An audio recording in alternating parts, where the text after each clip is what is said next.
The first stop was Schloss Mirabell. This beautiful palace was commissioned around 1600 by Archbishop Wolf Dietrich for his mistress Salome Alt. You might be wondering how an archbishop had a mistress. Well, he did, and together they had 15 children. Of course, Mirabell is also famous for another reason. This is where Julie Andrews taught the children Do Re Mi in The Sound of Music. This is the very same place at night, absolutely magical. Up on the hill you can see Festung Hohensalzburg. On the left is the cathedral dome, and on the right the Kollegienkirche, another stunning Baroque church. We had dinner reservations, so it was time to hunt down some schnitzel. At the restaurant, you could actually watch them make the schnitzel, which made it even better. We walked through the Getreidegasse with its picturesque gilt signs and historic facades, one of the most beautiful streets in Salzburg.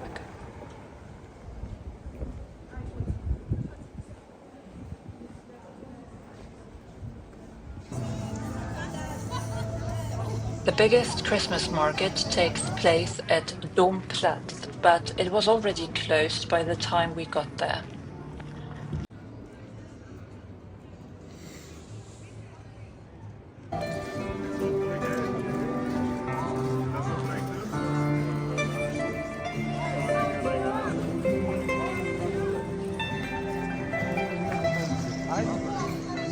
The dome looks elegant from the front with its white marble facade, but from the city side it appears almost raw and fortress-like, with hardly any decorations or windows. The contrast is striking. The real Mozartkugeln are made by Fürst, and they are blue and silver, so don't get fooled by the fake ones.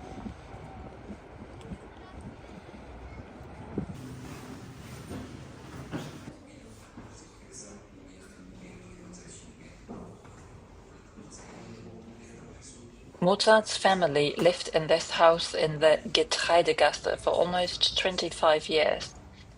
In diesem Raum wurde Wolfgang Amadeus Mozart am 27. Jänner 1756 geboren.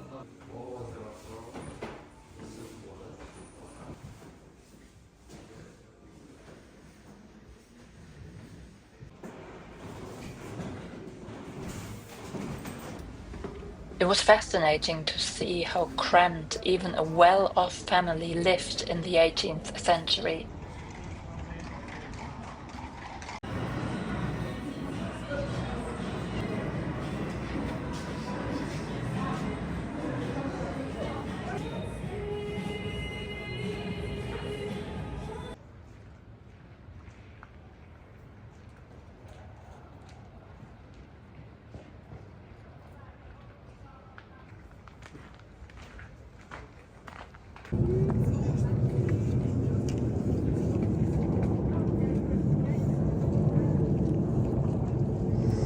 Later, we walked up to the fortress and visited Stiftskirche Nonnberg, where Maria from The Sound of Music was supposed to become a nun.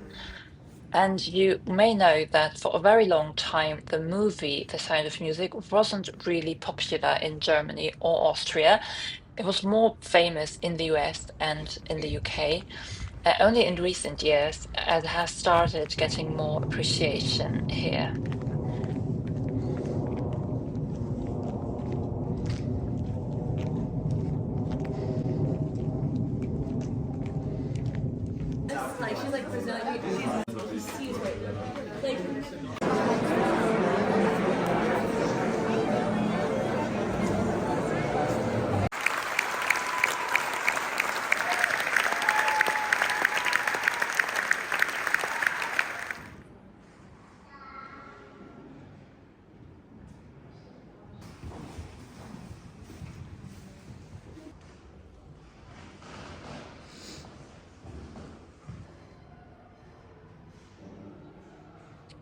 This is a letter Mozart wrote in Italian. It's amazing how clear his handwriting is, much easier to read than his German letters. You can actually read every single word.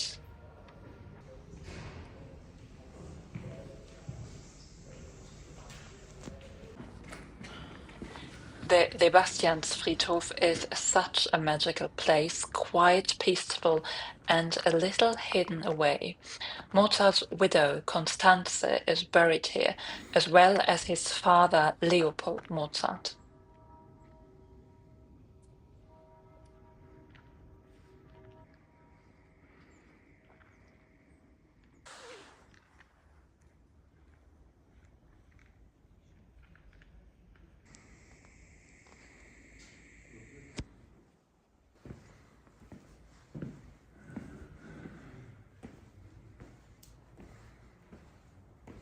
We went back to the schnitzel place from the first night to try Salzburger Nockel, a true speciality of the city.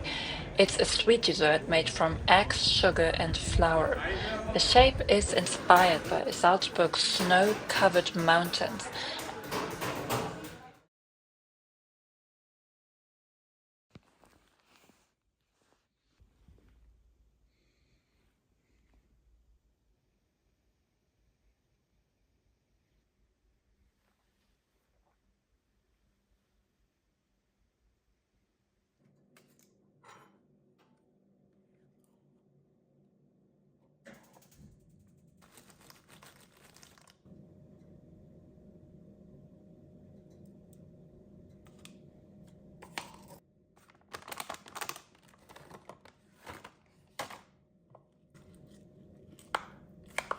Good morning from very cold and very dark Germany. It is the 2nd of January and I'm about to head out into the office. Since I work at a theatre, we don't really have time off during the holidays. The holidays are pretty much the busiest season, and so we play when other people have time off and have time to go. So it's a pretty normal work day. But I had 2 nights I spent in Salzburg at the weekend.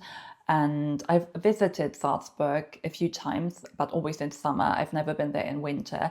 And I obviously, if you go for the first time, I would still recommend going in the summer. But it was very nice with all the Christmas decorations, and I had very good schnitzel. I ate very good apfelstrudel. I did watch Sound of Music. I did all the touristy stuff.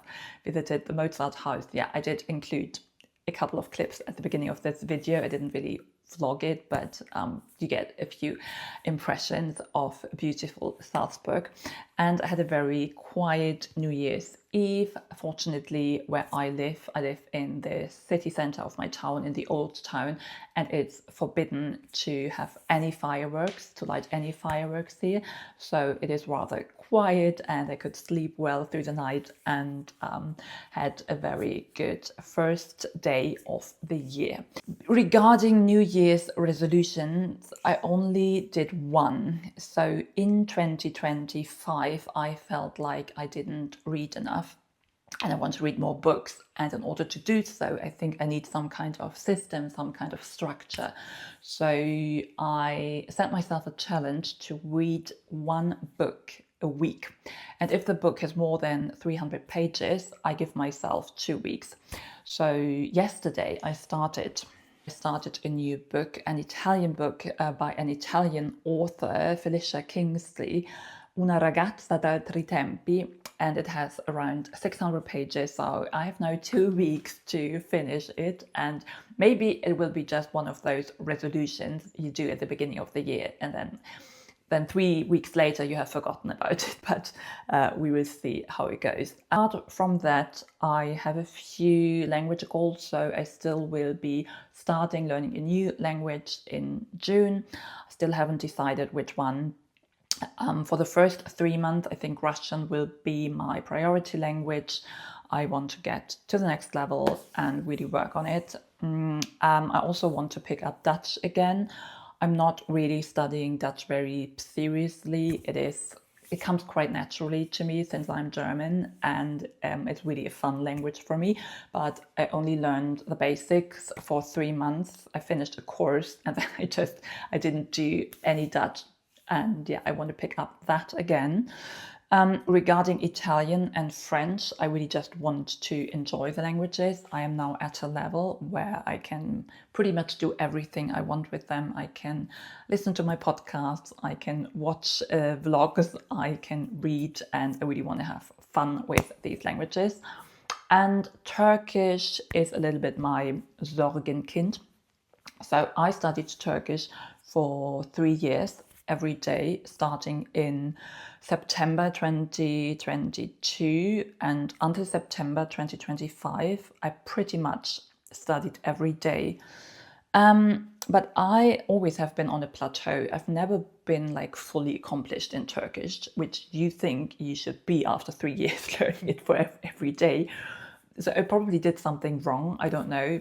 And then I stopped doing it and I completely lost interest in the language. And I also think I've forgotten a lot and I'm pretty sad about it and I don't really know what to do about it.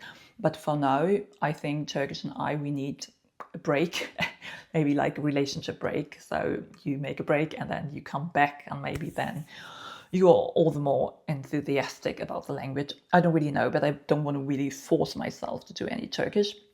And I do believe that I did enough to not completely ever forget it. So this is where I am right now regarding my New Year's resolution. I hope it will be like a quiet, not too exciting year, and just want to try to enjoy every day, make the most of every day. And yeah, starting now by going into the office.